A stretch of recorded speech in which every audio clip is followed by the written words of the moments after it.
Bom, pessoal, boa noite mais uma vez. Nós vamos gravar agora essa aula para vocês refletirem um pouquinho sobre a pesquisa em ciências sociais em saúde coletiva, tá? E vamos trabalhar um pouquinho sobre a questão, né, da pesquisa em saúde e a inserção das ciências sociais para a realização dessas pesquisas. Bom, como saúde é um fenômeno social, ele é carregado de significação, né? Então, o conceito saúde e doença que uma sociedade carrega, ele é totalmente permeado pelos sentidos e significados que essa população tem sobre essa temática, né? E o objeto das ciências sociais, ele é histórico, né? Na verdade, as ciências sociais, elas se ocupam da sociedade em constante dinamismo, né? Leva em consideração que as visões de mundo elas são transitórias, elas são provisórias, elas são passageiras e elas são construídas historicamente. Então, levando para a questão da saúde, o conceito de saúde ele vem evoluindo ao longo do tempo, né? Hoje é um conceito dado pela OMS principalmente, muito mais ampliado, não é só a ausência de doença. Então, isso foi sendo construído historicamente, né? E as ciências sociais, na verdade, elas estão submetidas às grandes questões da nossa época, né? Tudo que influencia a sociedade, economicamente, politicamente, vai ser alvo das ciências sociais, porque a sociedade está em constante mudança, né? Então, as ciências sociais, elas investigam os seres humanos e, claro, esses seres humanos, como nós falamos, eles têm interesses e visões de mundo historicamente construídas, né? De acordo com a sua vivência, com o seu contexto. Bom, se o objeto das ciências sociais é a história de mundo, é a visão de mundo dessas pessoas, é o conteúdo daquela sociedade, nós entendemos que o objeto das ciências sociais é essencialmente qualitativo, porque ele é extremamente subjetivo, né? É algo que vem da vivência do cidadão, né? E o processo de saúde e doença, né, traz essas duas categorias, saúde e doença, traz uma carga histórica, cultural, política e ideológica que não pode ser contida apenas numa fórmula numérica ou num dado estatístico, né? Então, essa questão histórica construída é muito complicada a gente tentar enquadrar numa formulação numérica ou numa análise estatística. Então, a gente entende que, na verdade, as ciências sociais,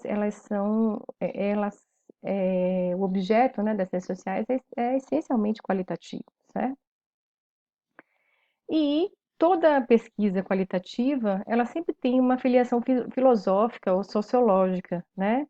Sempre vai ter uma teoria que norteia essa pesquisa qualitativa, mesmo que os autores muitas vezes eles não revelem isso claramente nos artigos ou nos trabalhos de dissertação, tese e iniciação científica, né?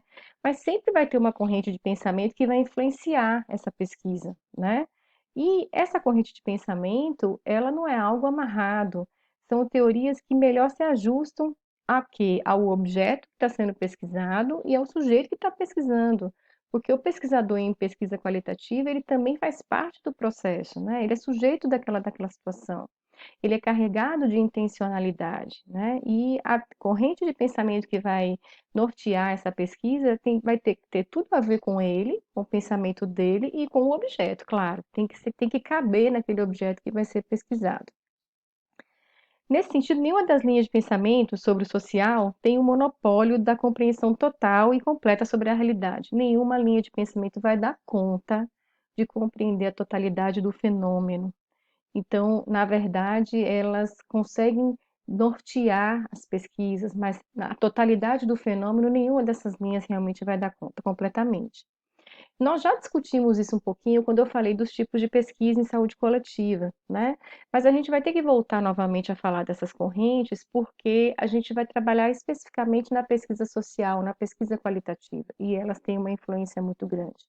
Então, a gente vai falar um pouquinho do positivismo novamente, vai falar da fenomenologia e vai falar da dialética, que são as três principais correntes de pensamento que norteiam as pesquisas sociais, principalmente em saúde, certo?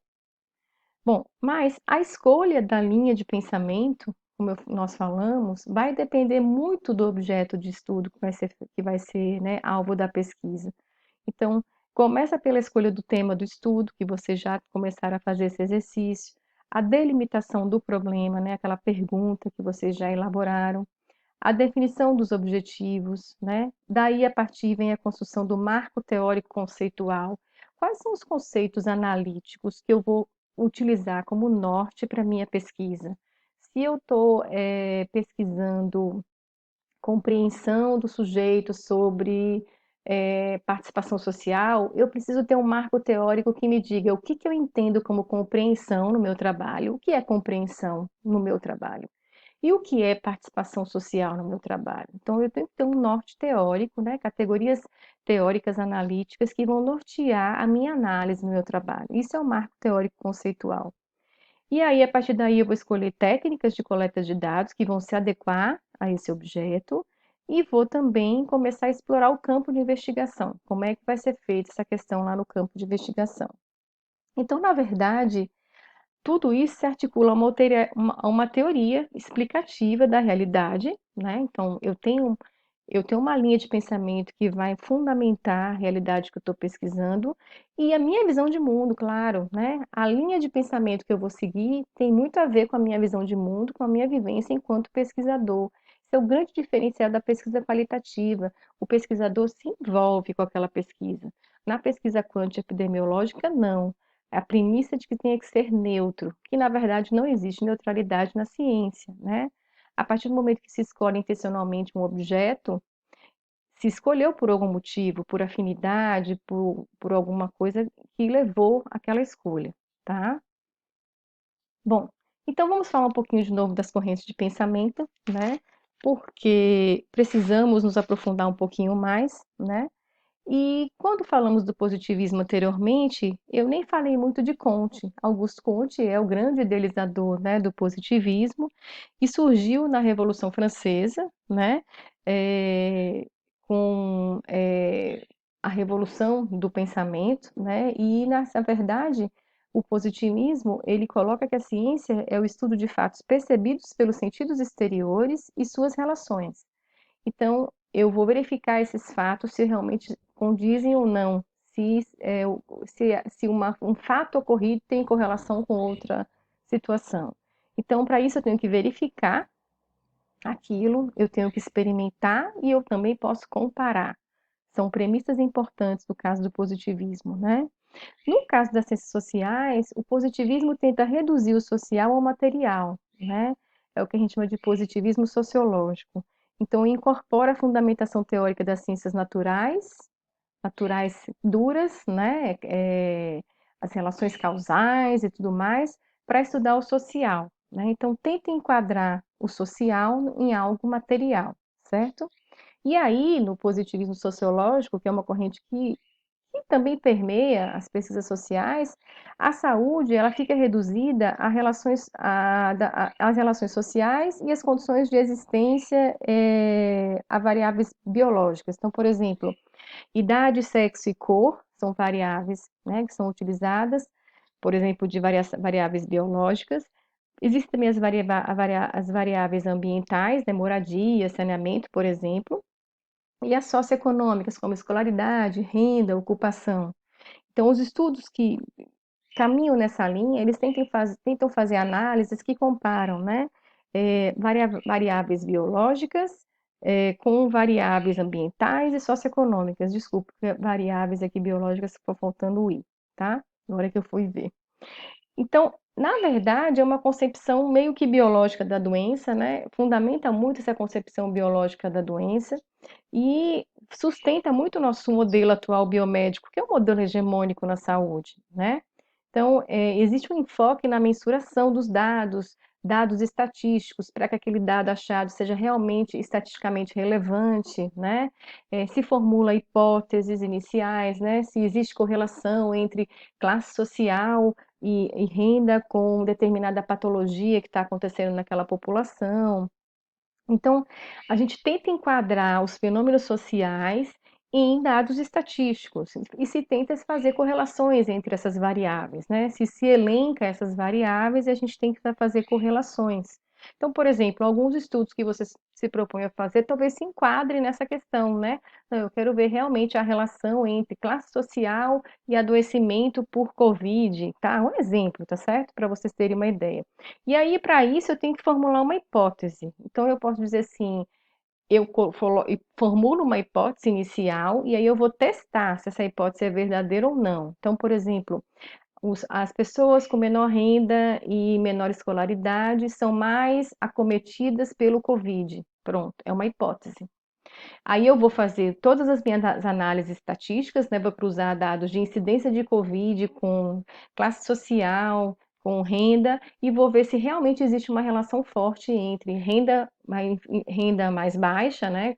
Ocupação e tudo mais, com a incidência da doença, certo? Então, eu vou testar essa hipótese, eu vou ver se realmente ela é válida. Então, o positivismo tem muito isso, certo? O conhecimento ele é de caráter objetivo, né? Privilegia aspectos quantitativos da experiência, né? É uma linguagem matemática que se utiliza. Há uma preocupação em classificar, padronizar técnicas, sistematizar os procedimentos, para que realmente seja um tipo de estudo que possa ser reprodutível. Se outro pesquisador quiser fazer um estudo semelhante, ele consegue reproduzir aquilo. Então, essa é uma grande preocupação do positivismo. E aí eu trago um trabalho para a gente analisar, um trabalho na linha positivista, né? Que vê características sociodemográficas relacionadas com a prevalência de uma doença. Veja bem, ó, o título do trabalho é Transtornos Mentais Comuns entre Trabalhadores da Zona Urbana de Feira de Santana. É de aqui da UFES, tá? Um trabalho feito aqui por pesquisadores da UFES. Então, veja que o objetivo desse trabalho é estimar a prevalência de transtornos mentais em trabalhadores de Feira de Santana, avaliando a ocorrência, né, desses transtornos segundo os diferentes aspectos da vida. Aí vem as variáveis, né? Características sociodemográficas, do trabalho profissional e atividade de lazer.